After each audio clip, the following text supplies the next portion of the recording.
Pokemon Legends ZA is right around the corner, and I want to revisit the Kalos region as quickly as possible. What better way to do that than with the Pokemon X and Y speedrun? The problem is, I've never attempted a speedrun. I don't know any of the strategies, but for this video, I'm gonna learn everything from scratch. To prepare, I watched a handful of YouTube videos and studied the world record winning strategy by a well-known speedrunner, Headbob. I watched his world record VOD a couple of times while meticulously scribbling notes at every step he took, and I think I'm ready. His world record time is 3 hours and 38 minutes, so I'll be aiming for 5 hours. I don't have much time before Legends ZA drops, so I'll be attempting this in one shot. One opportunity. What? Rise and grind. The first optimizations for the speedrun start before gameplay even begins. We'll be setting the clock tonight to boost our capture rate with the Dusk Ball, and picking the girl protagonist so that our male rival's Meowstic is the slower version. Next is the obvious tweaks. Fast text speed, no battle animations, and set battle style. Anything to save us time, and oh boy will I need it, because I'm already fumbling the joystick controls. After jogging through the shortest route ever, I meet my friends slash rivals, Calum, Shauna, Trevor, and Tierno. No time for chit chat though, let's pick a starter. Chespin. This guy's the most reliable pick for our first rival battle against Shauna, but don't get too attached. After this battle and the obligatory tutorial, we're ditching him ASAP. Let's catch a Bunnelby and trade it in Sandsloom City for a Farfetch. Pokemon X and Y speedruns are infamous for having a slow start. Early gyms force you to juggle several Pokemon to cover type matchups, and in this case, Farfetch's flying type will take care of this first bug gym. Fantastic work. From there, I'll dodge every trainer possible en route to Lumiose City, where Professor Sycamore's lab is, and I'll make sure to grab some luxury balls from the scientist on the second floor before meeting him. I grab my free Kanto starter, then meet Lysander, who's one of the most obvious secret villains I've ever met. Then comes a bit of shopping. I sell all my Pokeballs and luxury balls to buy Swords Dance. Literally one of the best moves in the game. I can't believe we can get it this early. And it's great against Tierno's Corphish in Route 5. What wasn't great was accidentally running into a trainer here that I could have skipped. I really should have studied routes and trainer positions more. That's time lost. At Campfire Town, I make another shopping spree. By selling a star piece I found here, I can stock up on repels, super potions, an antidote, and awakenings. Oh, and I grabbed a berry juice from this NPC for Farfetch to hold. Snorlax blocks my path forward, so I detour to Parfum Palace for a Pokeflute to awaken it. Shout out to my boy Honedge who spawns here. I wish you were viable for this speedrun. On the way back from the palace, I managed to avoid trainers, but learned the hard way that wild Pokemon can jump you from these bushes. More wasted time. Eventually, we awaken Snorlax and flee immediately to save us the hassle of battling. Right after is a tough double battle against Trevor and Tierno. The two of them might target you at the same time, which is where that berry juice comes in clutch. I survive, pick up a PP up, and heal with the scientist in the connecting cave to Ambrit Town. At Ambrit, I enter and leave the Pokemon Center to set a respawn point, ride on a Rhyhorn to Glittering Cave, where we run into Team Flare for the first time. One Grunt has a gold pin that might either poison or put Farfetch to sleep. Good thing we planned for both. Once Team Flare's taken care of, I need to wipe out as fast as possible so I can respawn back at Ambrit Town, which is faster than walking back. But man, this Mawile I ran into took way too long to knock Farfetch'd out. Don't cry, hit me. No, with an actually effective move. You could have used that this whole time? That took 11 turns. After finally respawning at Ambrit, I make sure to pick up this hidden rare candy before entering Silage City. Here, I grab some Dusk Balls. Route 10 is where we'll use them for our next Pokemon. After setting a new respawn point in Geosenge Town, I caught a Hawlucha. Because I set the game to nighttime, the Dusk Ball's catch rate was increased. I taught Hawlucha some new moves, and he's now a great counter for Silage City's Rock-type gym. On the way there, I picked up a hidden X-Speed which will be super important later. At the gym, you can technically dodge every trainer before the gym leader, but I mistimed some movement and ended up battling and wiping to this hiker, which sent me back all the way to Geosenge. Okay, you know what? That's fine. Mistakes happen. Just gotta head back down to Silage City and... oh no, I ran into another trainer. Well, that used up a lot of time, but I'm finally back at the gym. Time to get serious.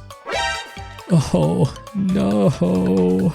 I wiped a second time at an accidental encounter, forcing another trek from Geosenge to Silage City, but third time's the charm. I made it to Grant. Against him, Farfetch makes one last stand by dropping Amora's defense. Then, Hawlucha sweeps. After getting our second badge, we'll pick up this hidden Aether and intentionally wipe back to Geosenge. From here, we make our way through Reflection Cave. While it's optimal to avoid as many trainers as possible to save time, observing Headbob's run taught me that when you can't avoid one, it's sometimes faster to walk directly towards them, which shaves off the time they would have taken walking towards you. But as you may have noticed, I'm very bad at predicting where they'll be. At least I made sure to grab a black belt in here before arriving in Shalour City. At the Tower of Mastery, we'll have a rival battle against Calum. Even though we picked the girl protagonist to make his Meowstic slower, it still outspeeds Hawlucha, so I need to use that X speed, then on-court into spamming Fake Out, locking it into a move that can't KO me. After setting up 4 sword stances for maximum power, Hawlucha demolishes his team. Next up is Corona's gym, which is straightforward. Then, we're invited to battle her again at the Tower of Mastery, where we'll get an introduction to Mega Evolution and are gifted the key Pokemon for this run, Lucario. Pokemon X and Y speedrun strategies used to require giving Lucario a Lucky Egg for faster leveling. The Lucky Egg sounds great, but the process for getting one was miserable. You had to catch a Hawlucha with a Luxury Ball, which had a poor capture rate, set the game's date to White Day or Valentine's Day to get the Sweethearts item, and get massages in Silage City, which relied on some RNG.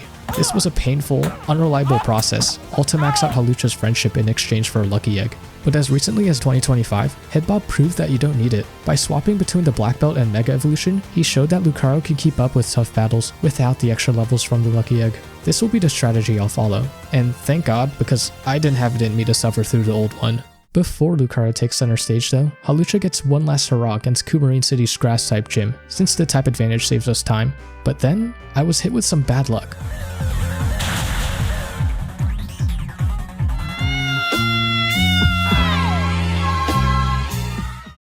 My rematch against Ramos goes smoothly. For the rest of the run, Lucario takes the lead. I stock up on healing items, repels, and an escape rope. Then, it's off to Kalos' Badlands, where Team flares up to no good at the power plant. Before entering, I made sure to teach Lucario some helpful moves and turned the EXP share off. Lucario's gonna need all the leveling he can get from here on out.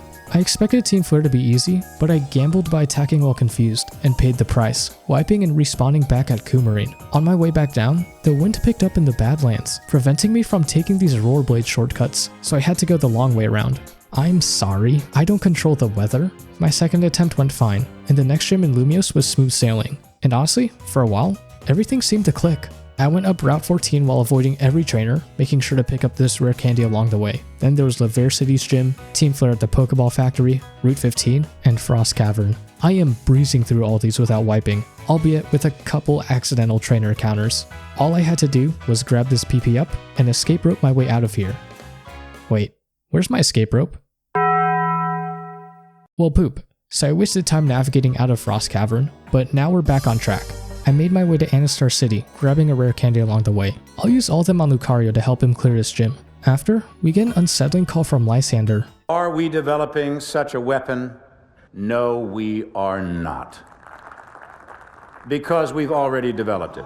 Dude wants to destroy the world. I can kind of relate, to be honest, but we've got to stop him. At his secret lab in Lumiose, we battle for the first time. It's a bit tricky, requiring me to Mega Evolve and pull off what I call the Gyarados switcheroo, sacrificing another Pokemon to get rid of Gyarados' Intimidate effect from Lucario. After that, I spun around endlessly in his lab until I found my way to the lower levels. There, we find that Lysander's imprisoned an ancient giant named AZ. Cue a cutscene. Thousands of years ago, AZ created the ultimate weapon that claimed many lives in order to resurrect his beloved Floette, only for it to leave him over what he had done. The weapon's side effects extended his lifespan, leaving him to tragically live alone, or at least that's what I read online, because I left during this to take a much needed restroom break. That's something they don't warn you about needing in speedruns. Lysander and Team Flare are planning to use this weapon once again to make the world beautiful by destroying everyone except themselves. We fly to Team Flare's secret HQ in Geocinch to stop them from unleashing the weapon. We have another Lysander fight that's much like the first, then continue downward while battling a bunch of Team Flare members. Along the way, I made a critical mistake. When Lucario hit level 55 and learned close combat, I accidentally replaced Aura Sphere, a move that I needed for much longer in the run. Luckily, I saved my game not too long ago and could reset. Normally, you don't save in speedruns because that wastes time, but given how many times I'd wiped, I didn't want to risk losing even more time by replaying certain parts. And thank God I did save, because without Aura Sphere, I think my run would have basically been dead, as if it weren't already. Eventually, I reach the bottom and see how Lysander is powering the weapon, with the legendary Pokemon, Yveltal. Whoa. Into the Master Ball you go. Now, it's time for our final battle with Lysander, and what the hell is he wearing? Funnily, this is the easiest of all our battles because he Mega Evolves Gyarados into a Dark type, giving Lucario a type advantage, meaning I don't even have to Mega Evolve or do a switcheroo. After his defeat, Lysander tries firing the weapon anyway, only for it to backfire.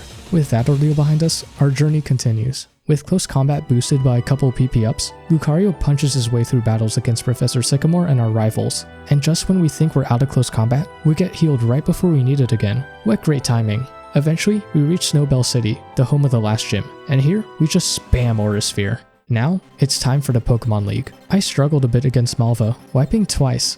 I'll wipe, and I'll wipe, and I'll wipe, and I'll wipe.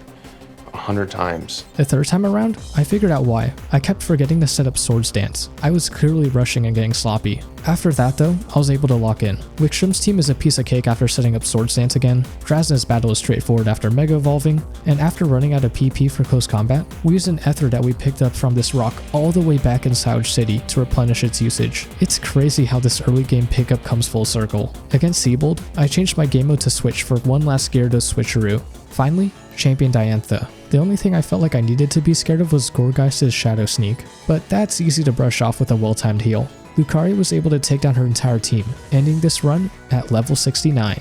Nice. After becoming champion, Kalos throws a celebration. AZ shows up and challenges us to a battle, and we give it to him by intentionally wiping. With that, the run is complete.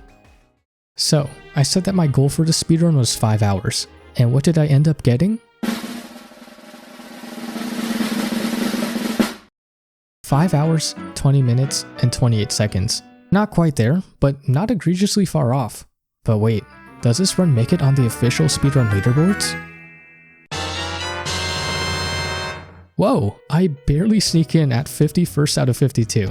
Well, on the normal board. Technically, my run would only count on the emulator category.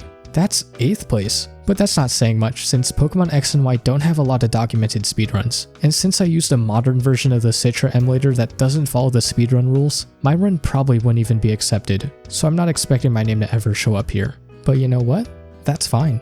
I went into this wanting to quickly revisit Gen 6 and ended up learning a lot about what speedrunning takes. I underestimated the amount of planning that goes into every little decision, seemingly innocuous item pickups that pay off hours later, choosing the right Pokemon and learning the exact right moves for type coverage, executing battle strategies based on stats and abilities. It's mind-blowing, and I haven't even mentioned how people do this on an actual DS instead of an emulator. The sheer button mashing is insane. This video only scratches the surface of what a full speedrun involves. If you're looking for a true step-by-step guide, you've got to learn from the best, like Headbob. I pretty much followed his world record run to a T, with a mountain of mistakes along the way. Ultimately, I came away from this with a whole new respect for the people who pioneer these strategies, and I got a small taste of what speedrunners put themselves through. Now, with this adventure in Kalos complete, I look forward to a new one in Pokemon Legends EA.